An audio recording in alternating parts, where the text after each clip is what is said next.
ना ओटीपी आएगा, ना कोई लिंक भेजेगा। हैकिंग छोड़िए, सिम कार्ड से ठगी का नया तरीका आया। जो दूसरों की करता था सुरक्षा, उससे ही लगा 50 लाख का चूना। मिस कॉल समझने की कर बैठा भूल। लगातार आते हैं फ्रॉड कॉल और मोबाइल से गायब होता है नेटवर्क, तो समझिए खतरा बहुत बड़ा है। आपके फोन पर एक मिस कॉल आएगी, आप उसे अनजान या फ्रॉड समझकर रिसीव नहीं करेंगे, लेकिन तभी कुछ मिनट बाद एक मैसेज आएगा जिसमें लिखा होगा आपके खाते से इतने लाख रुपए कट गए हैं या इतने हजार रुपए कट गए। आप सोचेंगे ये कैसे हुआ, तो ये ठगी का नया तरीका है। ये रिपोर्ट हमने इसलिए बनाई है ताकि आप इसका शिकार होने से बच सकें। पुलिस को भी इस बात का पता तब चला जब एक सिक्योरिटी एजेंसी चलाने वाले व्यक्ति ने FIR दर्ज कराई, जिसमें उसने लिखा, मैं दिल्ली में सिक्योरिटी सर्विस कंपनी चलाता हूँ। घर पर बैठा था, तभी फोन पर अनजान नंबर से लगातार कई कॉल आई। कुछ कॉल मैंने रिसीव की, जबकि कुछ नहीं कर पाया। फोन रिसीव करने के बाद उधर से कोई आवाज नहीं आ रही थी, लेकिन थोड़ी ही देर बाद मेरे फोन पर मैसेज आया कि मेरे खाते से 50 लाख रुपए डेबिट हो गए हैं।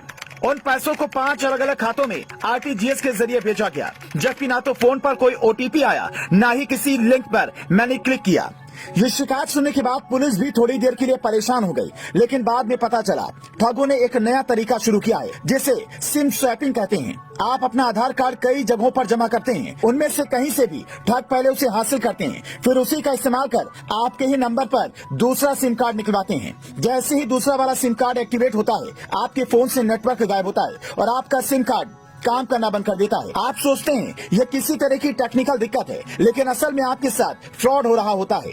ठग इतने शातिर होते हैं कि वो फर्जी वेबसाइट के जरिए आपकी बैंक डिटेल पहले ही चुरा लेते हैं। कभी कभी वो आपको फोन कर इतना परेशान करते हैं कि आप फोन स्विच ऑफ कर देते हैं। तो ऐसी गलती बिल्कुल मत कीजिएगा, क्योंकि पहला सिम कार्ड बंद होते ही दूसरा एक्टिवेट हो जाता है। कई बार ऐसा भी हो सकता है कि ठग आपको फोन कर कहें कि मैं जियो, वोडाफोन या एयरटेल ऑफिस से बोल रहा हूँ। आपकी कॉल ड्रॉप की समस्या या इंटरनेट स्पीड ठीक करने के लिए कॉल किया है।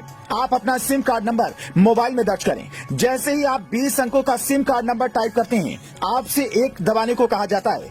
ऐसा करते ही नया सिम कार्ड जारी करने का ऑथेंटिकेशन पूरा हो जाता है। ये काम जैसे ही पूरा होता है, आपकी अनुमति से ठग नया सिम हासिल कर लेता है। उसके बाद वो आपके नंबर पर OTP मंगवाता है, खाते से पैसे निकालता है और आप इन सब से अनजान रहते हैं, क्योंकि आपके सिम कार्ड में ना तो नेटवर्क है, ना ही आपके पास कोई OTP आ रही है और ना ही कोई लिंक।